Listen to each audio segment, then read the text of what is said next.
Welcome to Mega Prophetic Ministry. We are prophetic. We are apostolic. We are a mega family.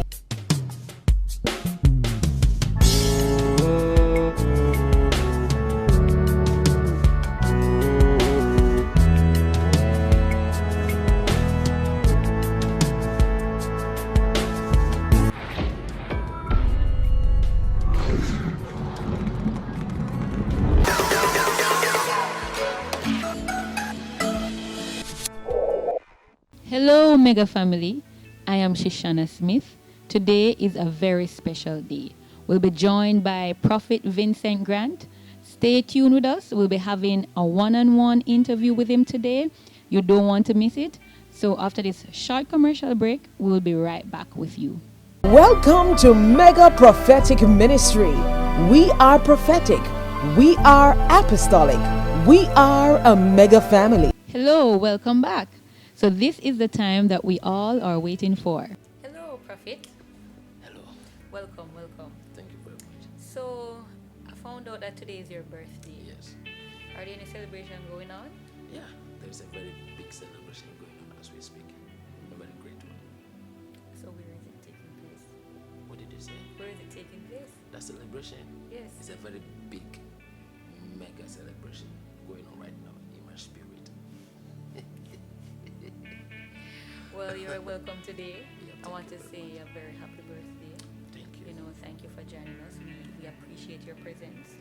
And, the public would like to know a lot about you and a lot about your experience in Jamaica. Okay. So I would like to ask you some questions just for the benefit of the public. Okay. To just find out, what your experience has been like.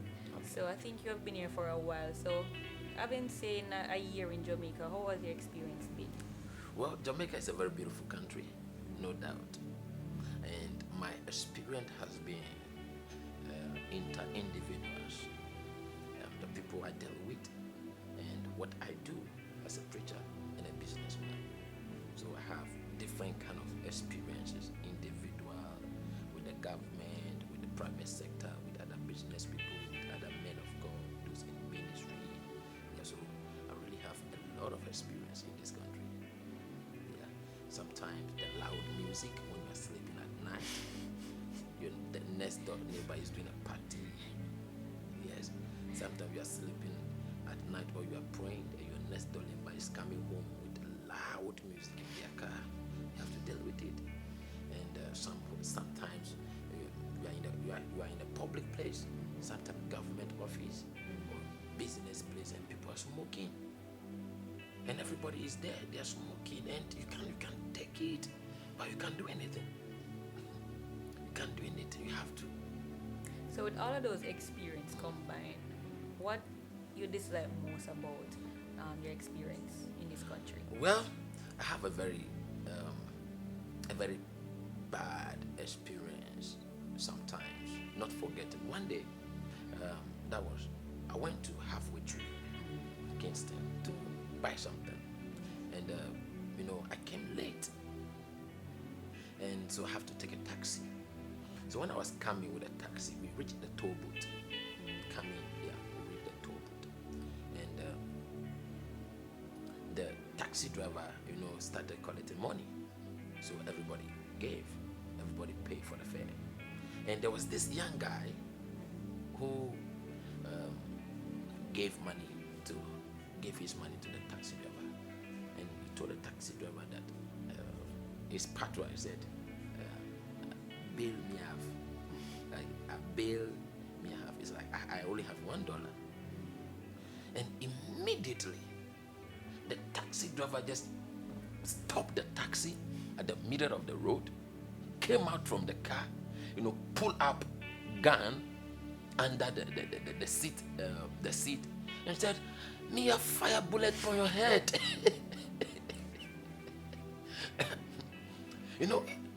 I've never seen such incident before, where all of a sudden somebody pulled a gun on somebody that I'm about to kill you.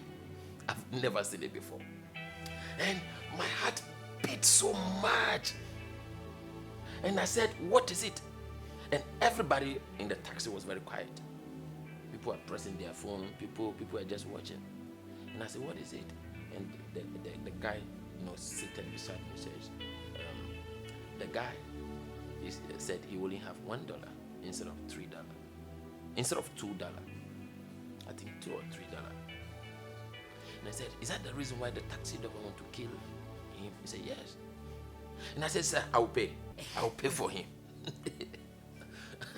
I said, sir, I will pay for him. And could you imagine that even when I said I will pay for him, the taxi driver still want to shoot the guy? And I have to beg. I said, I don't want anybody's blood to sprinkle on me. So I gave the money to the taxi driver and he came and sat. Even when he was driving, he was cursing this guy, talking. You think I joke, me I joke. Me I work, man. I'm money me want. Money me I work for. He exalted cursing. And I said, didn't I just pay the money for you? So why are you still cursing and exalted? So he dropped everybody. When he's coming to drop me at home, he was still insulting this guy. And you see, anytime I remember this experience,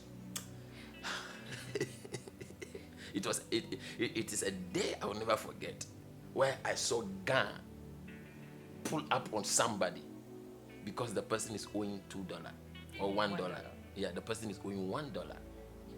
So the taxi driver want to kill him. I've never seen it before. So among all those experiences, this is the biggest one. And sometimes when I remember it, I feel so bad. And I say, things are really happening. Though I understand the taxi driver in some way. But you see, you don't need to pull a gun because of $1. You can't take away somebody's life because of $1. And you see, so we are going to shoot somebody because of $1 and go to jail for a lifetime. You see, people do things out of anger that later they have to pay a lifetime. They have to use they have to use their lifetime to pay for it. Imagine you are angry because of $1 and you shoot the person. Do you think the law of Jamaica will favor you in any way? You are going not less than 20 years. So are you saying that you can't work for 20 years and get $1? more than $1. Yeah, but you go to prison, you go to jail, and that is when you begin to regret and said, why did I even do that? Why should I kill him because of $1? I would have just dropped him off in the middle of the journey and go. Take the $1 and drop him and go. And pick someone else. But at that time, it is too late for you to correct something. So from that story, I've learned a lot. I've learned a lot. That how people carelessly do things, say things because they claim or they feel angry. And later, they have to pay a price that can even cost them their lifetime. So it's a very great lesson. And I had another one too with the same taxi. It's a very serious experience with a taxi. So I went to downtown to buy something for this studio, for this place. And from there I want to from downtown I want to come to Azan. Is it Azan? Yeah, Azan. I want to come to Azan to buy some flour and some things. So I took Papin taxi to get to Azan. Okay. So I told the taxi driver that I'm going to Azan, but I don't know the place. He said, oh, come and sit down, come and sit down. So I sat down and he drove off about 2 minutes. And I said, I'm going to Azan. Have you reached? He said, no man. Azan day far, Azan day far. We no reach. What are you going to do? And I said, I'm going to buy something. He said, okay. He drove off about another 2 minutes. And I said, driver, remember Azan? And he said, oh, we no reach. Azan day far. And there was a lady, seated beside me. Said, no, Azan is far. So we've not reached yet. We are not even near to Azan. And I said, okay. So we are just driving off. And in the middle of the journey, The lady stepped beside me and said, driver, but the guy told you that he's going to Azan. Immediately, this old taxi driver stopped the taxi in the middle of the road and start using cursed word, bullclad, and like hitting the steer of the car, and the woman said, what is happening? He said, why is it that he didn't say he's going to Azan?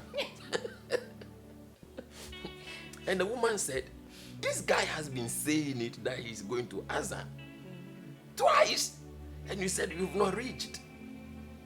This taxi driver cursed me, insult me, insult me. So an old man like you don't know where you are going. You can't say you get down at Azan, and he insulted me, insulted.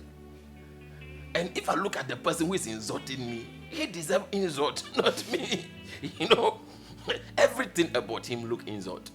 The shoe, the pant, the dress, the hair, the beard, how he look. So I didn't say anything, and I just told myself that, okay, when he opened the door and I get down, what I would do is that charter a taxi and go to Azan or go to Halfway Tree. Then he did U-turn, and when he did the U-turn, he was insulting me till the woman who was seated beside me cannot take it anymore. He said, you have to stop cursing and insulting this guy. He told you twice that he's going to Azan. You don't listen. You are just playing loud music. You don't care about him. You are not listening to him. And the man came and dropped me. So I went to Azan and buy the thing, and I want to go to Halfway Tree. So I came to the bus stop to pick a taxi to Halfway Tree, and a taxi came, and I said, Halfway Tree. He said, sit down, man. And I sat down. And I realized that we are not going to Halfway Tree. And I said, driver, Halfway Tree me I go. He said, no, man. This is New Kingston. And I said, I told you I'm going to Halfway Tree. Then he said, are you crazy? Where you stand, how can you get taxi to Halfway Tree? I said, if I can't get a taxi from this place to Halfway Tree, why did you pick me? Because I told you I'm going to Halfway Tree, and it was raining. It was raining heavily that day. And the man said, this is bus stop at Halfway Tree, surgical, in front of the surgical bank, thereabout. And he said, get down. And I said, go, get down and go where? And you see, that day, it's like I was in a different planet on the earth. The place doesn't look like Jamaica. It's like I am at a place that I have never been to before. I have never seen in my eyes before. I couldn't identify any place. And it was raining, and I was carrying this glass. I was carrying it, and I don't know where to do. So I told myself that I will be walking in this rain till my eyes open, that I see a place that I can identify. So I got down in the rain. You see, there was a gas station there. So I walked to the gas station. I was looking at the place. I didn't see any place. It's like has that happened to you before? It's like I was in a different country, different environment. I couldn't pick up anywhere. I don't know whether I should take the left or the right or the back or front. I don't know where I was, and I don't know where I am going. And I said, what a day is this in my life? What a day is this in my life? So I decided to walk, and I got to that place, close to company register. And that was when I said, oh, I've been to company register for so many times. That car garage, that showcase where they sell those cars, what's the name of it? Yeah, Porsche. Porsche, showroom there. So I got there and I said, no, I know this place. And I saw the taxi saying Halfway Tree. And I said, oh, thank you, Jesus. So I jumped into that taxi back to Halfway Tree. And that day, it's a day I will never forget. Yeah, that day is a day I will never forget. Apart from that, there are another days I will never forget, but we'll talk about it in the next interview. So those are a lot of bad experiences with some good lessons. Yeah, not bad experience, but they are good lessons. Yeah, bad Yeah, experience, but good lessons How learned. how like the first incident told me that how certain people can insult you, that they deserve the insult, but they are insulting you. They deserve to be insulted. The insult they are insulting you belong to them, but they are giving it to you. I've learned a lot from that particular day and those incidents. Okay, so we want to find out what are your good experiences? What do you love about Jamaica so far? Well, not that much, but I love the few people I have met so far, especially the church. Yeah, I always say to people that I don't know, the mega prophetic ministry Jamaica, the love is too much. I'm so much loved. Yeah, I'm so much loved. Yeah, and you see, because of that, I don't miss my country like I used to miss. Because I'm very loved here. Yeah, I'm very loved. I'm very loved, especially when I finish preaching and people call me on the phone, people WhatsApp me, people text me, say, Prophet, you have opened our eyes. You are helping us to grow spiritually. Prophet, I don't know how to pray. By me coming to your meeting, I've discovered how to pray. Prophet, I don't know this, I don't know this, but you have taught me. And it means you are making impact. Yeah, so I've really loved a lot, especially the people I have met so far, those in my ministry. Okay, They have been a great blessing to me. that's really wonderful. So we're going to the section of food. What's your favorite Jamaican food? Do you know that since I came to Jamaica, I have not tested the local food? That's hard to believe. Yeah. So today, Today? today is the first day I tasted, what's the name? Rice peas soup. Rice peas, red pea soup. Red peas? Yeah, red peas soup. And it's very nice. It's very nice. Yeah, very nice. I like Okay. it. So it's going to take us some time to find out your favorite dish because you need Yeah, to. but now the red peas soup is now my favorite. Oh, red pea soup at number one. Number one. But Number it tastes one. good. It tastes good. From the beginning I was trying to, but before I realized I finished it. That's wonderful. Yeah, before I realized I finished it. That is good. Yeah, so my favorite is now the red peas soup. Okay, Yeah, so it's let us very talk good. about ministry. Okay. So you have done ministry in Ghana. Yeah. You're now doing ministry in Jamaica. Yeah. What have your experience been like in Jamaica where ministry is concerned? How does it differ from ministry in Ghana? All right. The ministry, especially the charismatic movement in Ghana, can never be compared to the movement in Jamaica. And one of the biggest mistakes I've made in Jamaica was that when I started ministry, I was doing it a Ghanaian way in Jamaica. So many people left because I was doing things they don't understand. Many people call me names. Many people, like, I was so strange for them. So it got to a time I decided to leave the country because my ministry, they are not accepting my ministry the way I want them to Where you accept. expected. Yeah. So I sat myself down and I started questioning myself and asking God so many questions. And the Spirit of the Lord told me that until you understand the people and their culture, you can never transform their lives. You can never make impact in their lives.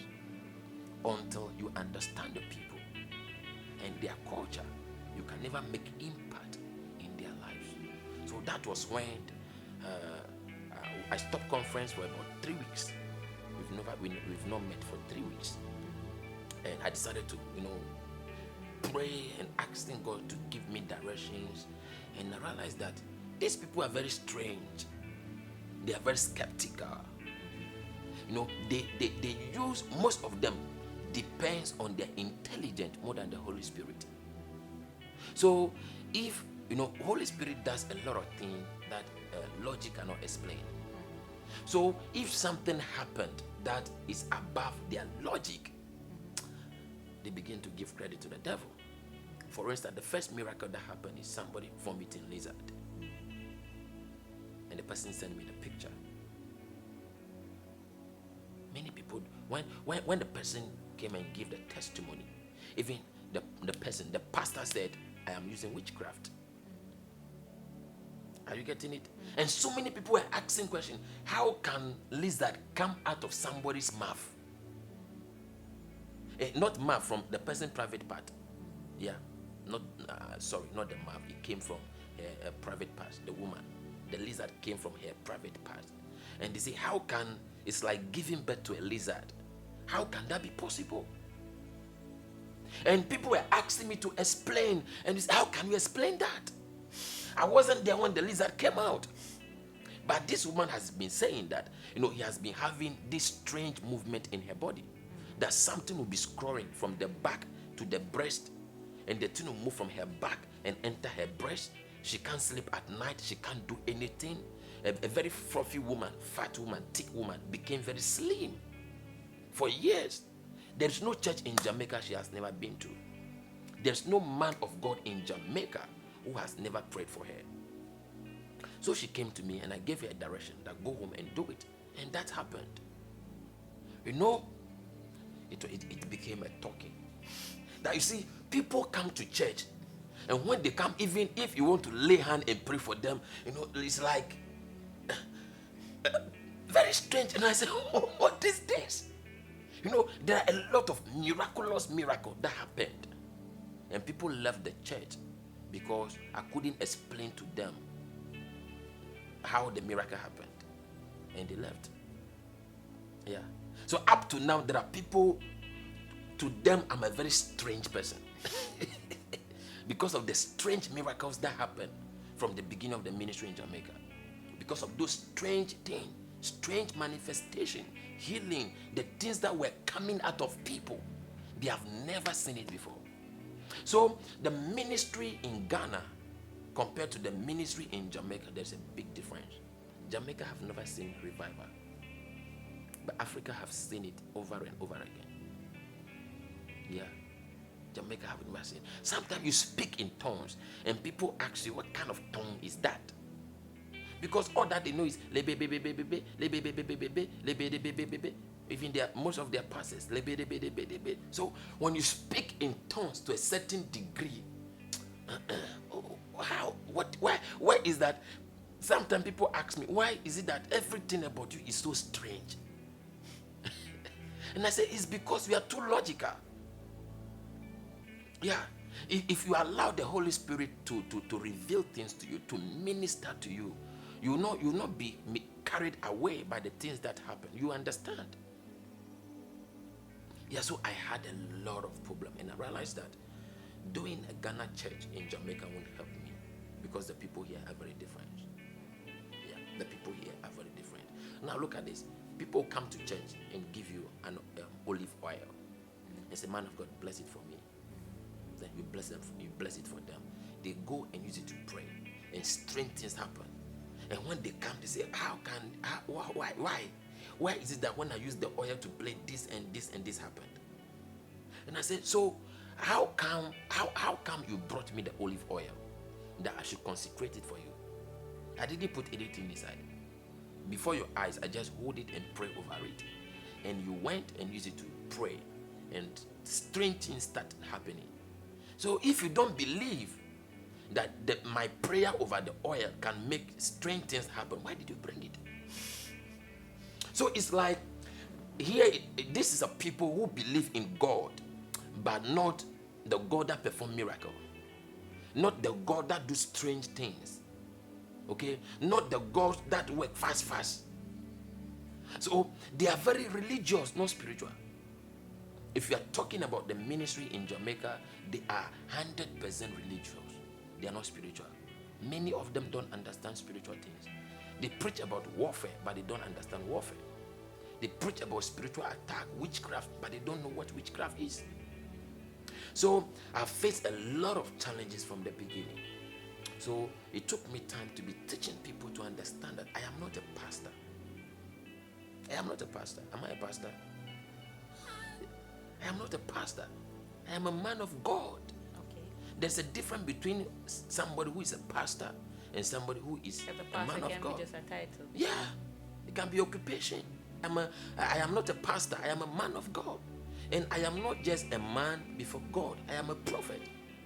And I am not just a prophet. I'm a seer. Yes. I am not a pastor. I am a man of God. I am not just a man of God. I am a prophet. And I am not just a prophet. I am a seer.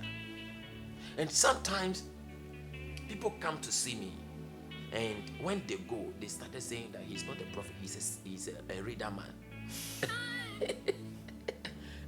Yeah. Say, no, boy. No, sir. He's a reader man. He's not a prophet. Why? Because, you see, when people come to me and I tell them deep things that only them know about, or strange things with instant manifestation, they said, this man is a reader man. Yeah, because the prophetic that many people in Jamaica know is when a so-called prophet will say, the Lord is telling me right now, oh, makabalabalaba, a blessing is coming, a miracle is coming, miracle is coming. I see open door. I look in the realm of the spirit. I see favor. I see you standing before a door of favor. Then that door want to open, and the door closed. The door want to open. That is the kind of prophecy they have been hearing. Yeah, you know, right now the Lord is telling me that you are in a season of restoration. I see it coming from where? Which address? I see it coming. Restoration is coming. Restoration. I see it clear. And you see, and the person to be there say, yes, God, yes, Lord, yes, Lord. So when they come to you and you begin to go deep, accurate, your mother's name is this, and she came from a place like this. Your father's name is like this. And at the age of 16, you got pregnant and you gave birth to your son. Then you mentioned the name, and this happened. But you know, there's a problem between you and your ex-boyfriend's mother because you did this. The moment you begin to talk like that, they call you a reader man. And those of you who don't know who a reader man is like a witch doctor or an obia man or a sangoma. So you are a prophet if you are not accurate. Yeah. If they come to you and you just do that exhortation, oh, you know, I see favor. As I look at you right now, I see the favor of the Lord upon you. And in this season, God is making a way for you. Oh, mighty God. They will give you tithe right now. They will sow a seed right now because you prophesy. But when they come and you begin to tell them why certain things are happening in their life, where certain doors are closed, why certain favor is not coming, you are not a prophet. You are a reader man. The man can read bad. Those are the things people say about me. They say, hey boy, that African boy, he can read bad. So sometimes people call me on the phone and say, prophet, I want you to read my life. And I say, do what? I'm not a reader person. Yes. So it got to a time, you know, everything I do here, I've been misunderstood. My prophecies. Sometimes when I finish ministering at church, people who came to the church the first time, they will call and say, prophet, what is that? You are doing this. Some people even say, why is it that when you are prophesying, you do your face serious like that? And I said, even if I'm smiling, there's a problem. If I'm serious, there's a problem. Everything you do, there's a problem. So, Prophet, our next question. We know that you say you're receiving a lot of love in Jamaica. Yeah. But we want to know if you're missing your home country. I used to, but we talk every day. Yeah, we talk every day. So I'm not missing them so much, but I do miss them. Okay. Yeah, I do miss them. So when are you planning on visiting? Well, not visiting. Yeah, I'm not visiting. The word shouldn't be visit. When are you planning to go there? When are you planning to go? Oh? So you're visiting home or you're going home? I'm going home. You're going home? Yeah. When are you going home? January. January? Mhm. So what will you miss about Jamaica in your absence? The church.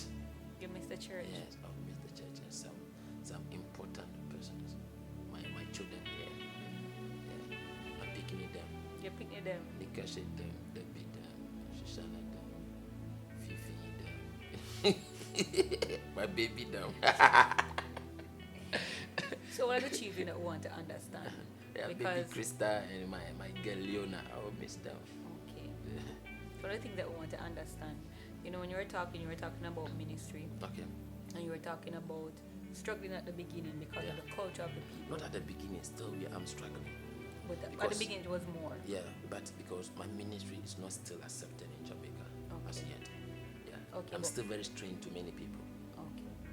Understand. Alright, so what we want to understand, how does it differ in Ghana from Jamaica culturally? How does culture differs? Okay. When it comes to culture, there is 100% different. Yeah, 100% different. Yeah, and sometimes there are things I don't talk about because if I talk about it, people think it's because I don't like Jamaica. Okay. Yeah, so I don't talk about it. But there's a lot of number one. I came from Africa. I'm African. I'm from Ghana, where we are taught how to respect the elderly. You will never, ever, ever see a son or a daughter insulting the mother. But here it is common. It is normal. You see a son cursing the mom and the mom also cursing the son. Which can never happen in my country or in Africa. You dare not insult your mother, even if she's wrong. Not to even talk about your father. Yeah, you dare not insult your parent. Because even in school, there's a subject called religious and moral studies, where they told you that it is a taboo, it is a sin if you disrespect your mother. But here, some of these things are common. Sometimes you see, I was praying with a woman on the phone at midnight. She was having some serious warfare, and the son picked a knife. That why am I sleeping and you are on the phone disturbing me that you are praying? You are not getting it. I'm getting it. This is a woman who was going through warfare, and she called me at the middle of the night to pray with her. So when I was praying with her, the son got up at the middle of the night, picked a cutlass, a knife, that if you don't stop making noise in the house, I'll kill you. Why am I sleeping and you are disturbing? And I don't understand. And the woman have to say, Prophet, wait 1 minute. My son is this and that. I said, what is happening? Then she has to go and come out of the house, enter her car, put on the air conditioning and lock it so that she can pray. And the following day when she was telling me, I said, I don't understand what you said. Your own house and your 16 years old son can tell you that he is sleeping and you are making noise by praying. You are a failure as a mother. Yeah. But if I talk about things like this, people say you don't understand. How should I understand that? 16 years old son in my own house. You are not paying rent. You are not paying water. You are not paying light. You are not paying internet. And I am not disturbing. I am on the phone praying because I am going through attack. And you have the gut, you have the boldness, the courage to pick a knife that if I don't stop making that nonsense noise, you kill me. I am not going to blame the son. I'm going to blame the mother because that is how you train him. Can my son do something like that to me? Never. Never. My son dare not. Are you getting it? So you see, we allow the children here to grow anyhow. And when they are mature, now we are trying to, take them to church for them to change. But you see, there are certain character. When people adapt it, you can't help them change it. Even when they are Christians, they can't change it. So there's a lot of difference in culture.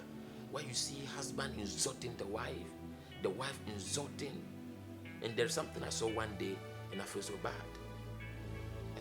was living in a community where the husband and the wife, they were fighting. And the man decided to walk out of the house. And the wife came out half naked and said, "You think you are a man? Beat me. If you are a man, beat me." Pushing the man. Said, "If you think you are a man, beat me. If you think you are a man, beat me." Pushing the man. And I said, "I wish you should do that to me."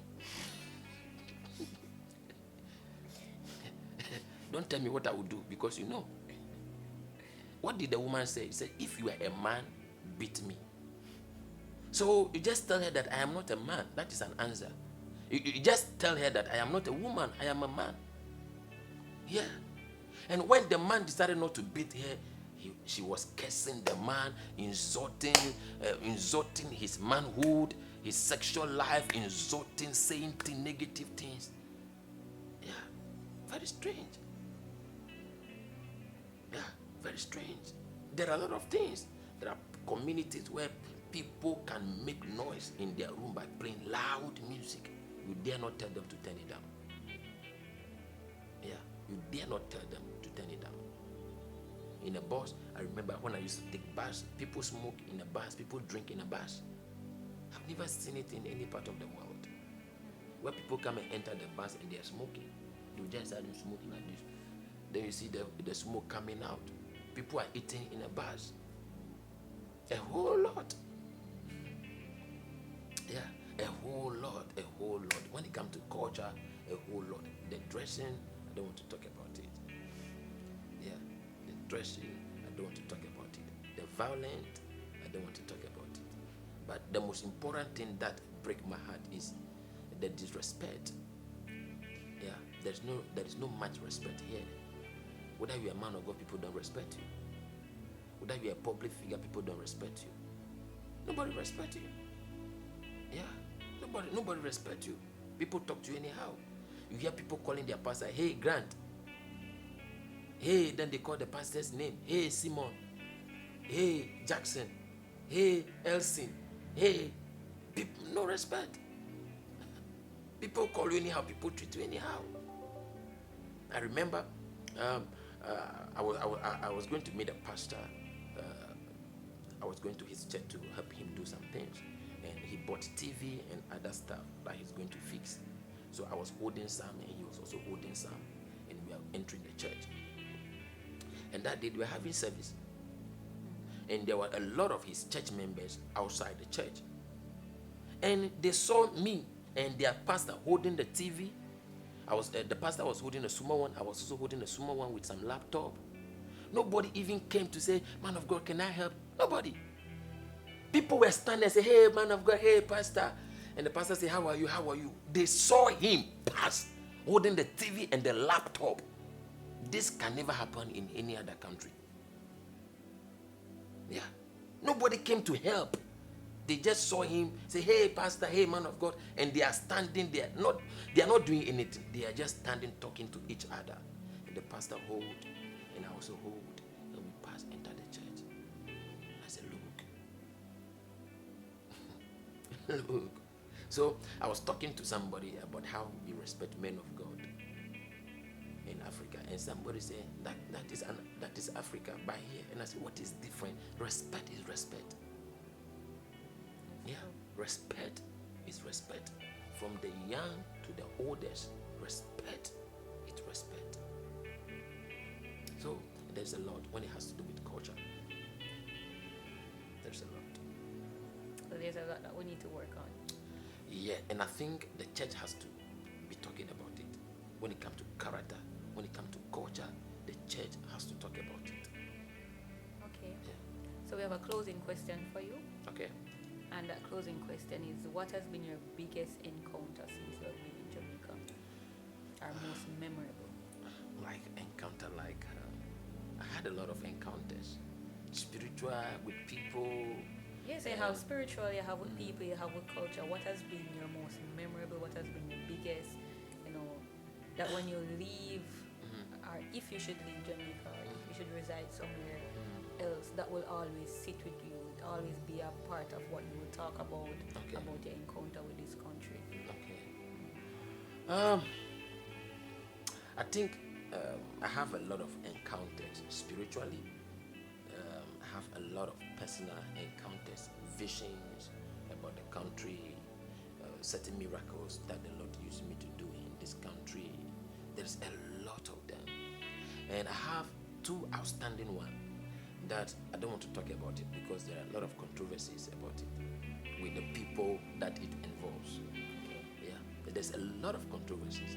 There are so many things, miracles that happened in the life of people that they are still doubting whether it is God that used me to do it all.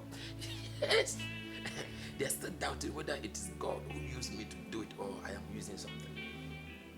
Yeah, so I got to the place where I said to myself that, even Jesus was attacked to be using bad. And sometimes there are people who are Christian, but they are not so mature. Yeah. And I always say that there are people, the God they know is the God that they have preached to about them. So the God that they heard about. But there are people who don't know God because somebody preached about him to them. They know God because they have an encounter with him. So if you talk about Jesus, they know him. Not because they heard about him. Not because they read in the Bible and they saw the name, but they have encountered him. There's a place in Christianity, there's a place in this spiritual journey where you taste and see that God is good. There's a place where you have heard that God is good. You have seen it in the life of people that God is good. But there's a place where you taste it. You say, I've tasted it. They said he is the giver of life. I have tasted it. They say he is the healer. I have tasted it. That at my point of death, where the doctors declared me dead, that this situation, this sickness, there's no medication, there's no way I can recover from it. God came through for me. I have tasted him, that indeed he is the Jehovah Raphael. He is the God that healeth. You have tasted it. You know, there's a place you get to where you have seen him perform miracles in your life, that you came to the place of realizing that he is the miracle worker. Not because they have sing songs about him, not because a man of God preached that he is a God that performs miracles, but you have tasted it. You have tasted it. It is real in your life that you know that this miracle is only God. It is not anything about me, not my intelligence, not my education, not my wisdom, not my connections, not how I look, not how nice I look, but this can only be God. And this is only God. Yeah, so there's a place where you test him.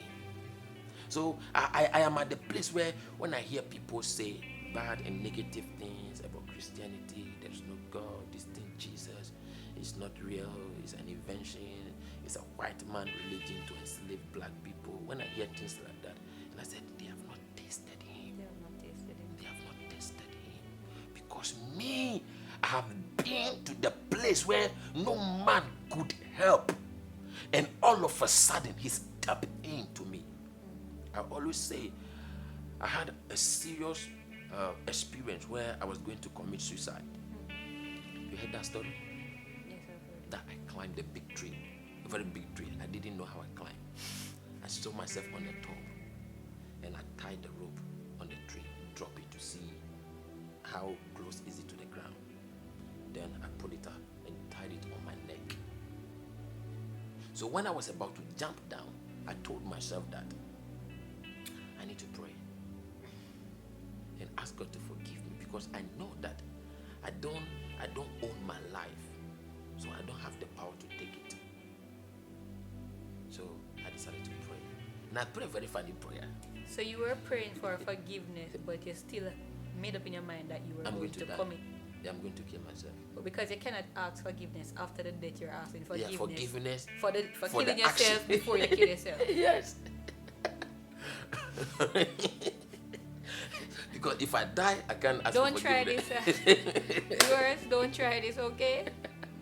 So I told myself that I have to pray and ask for forgiveness before I do it. Because I realized that where I am, there's no hope. Yeah. And I was thinking, let me tell you this. One of the biggest lessons I have learned in life is that what people may say is a demon that kills people. What people will say when they hear that I'm divorced or I'm about to divorce my wife. What people will say when they hear that I'm about to divorce my husband. What people will say when they hear that I have lost my job. When they hear that my relationship breakups. When they hear that I am deported. When they hear that broke. This happened, I'm broke. When they hear that I don't have a car anymore. What people may say is a demon. And you see, it has killed so many people. It has destroyed so many people. If you are watching me, you need to deal with it. Any decision you want to take, that you are so much conscious about what people may say, you will end up making a big mistake. You need to get to the place where you are so much concerned about God's point of view concerning what you are about to do than what people will say. That's right. Yeah. In the eyes of people, you can be wrong, but God is saying you are on the right path. That's right. On the eyes of people, you are wrong to say, I'm breaking out from this relationship. I'm breaking out from this marriage. I am quitting this job. I am stopping this. But on the point of view, as far as God is concerned, my son, my daughter, you are on the right path. So you need to deal with what people will say. What people will say when I do this. When people will say when I do this, you need to deal with it because it's a demon. It's a spirit. So that is one of the things. And I was thinking about a whole lot of things. So I tied the rope on my neck and I pray prayer. And I say, Father, I know that I don't have my life, I don't own it, and therefore I don't have the power to take it. I'm sorry, asking for forgiveness about this act. I want you to forgive me, and by your mercy, grant me the place of rest in eternity. Yeah. And it's a long prayer, but very powerful prayer, very emotional prayer.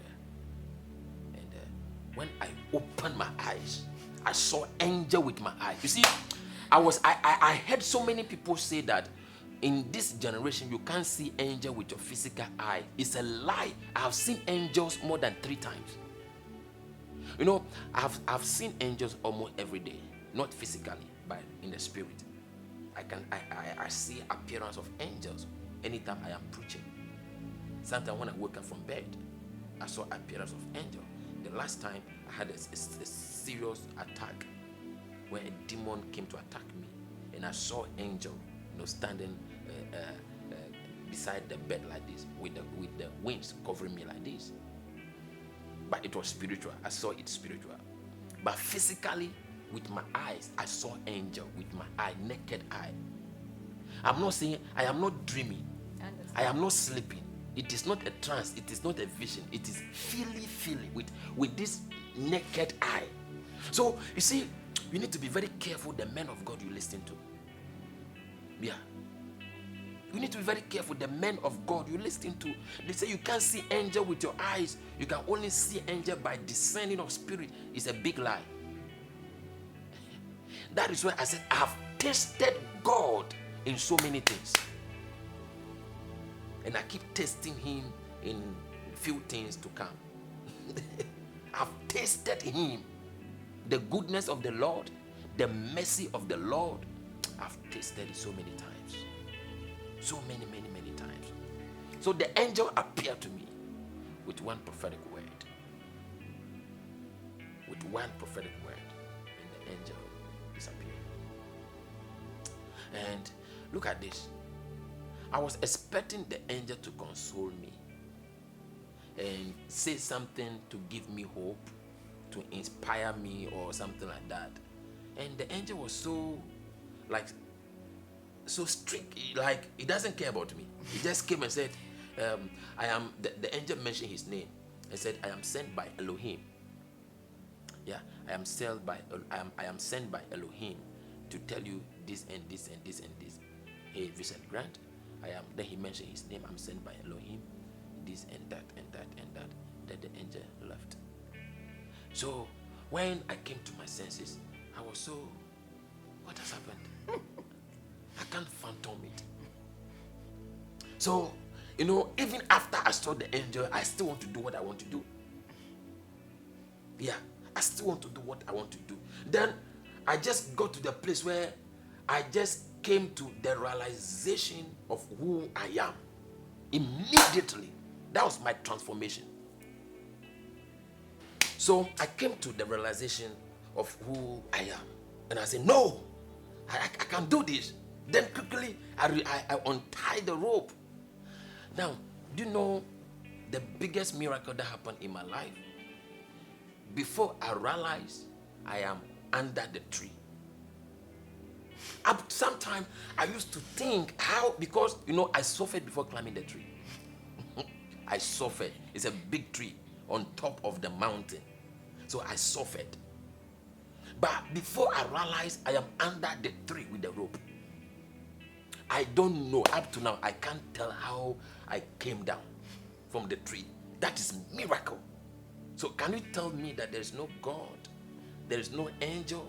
My eyes have seen it.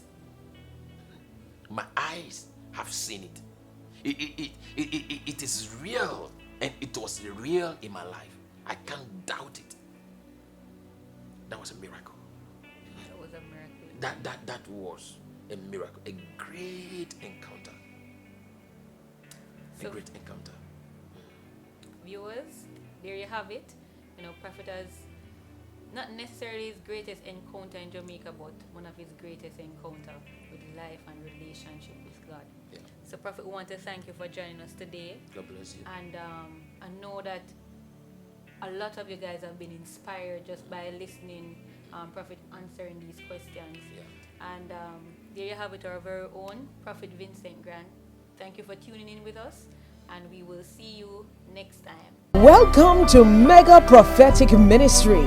We are prophetic. We are apostolic. We are a mega family. God bless you. My name is Prophet Vincent.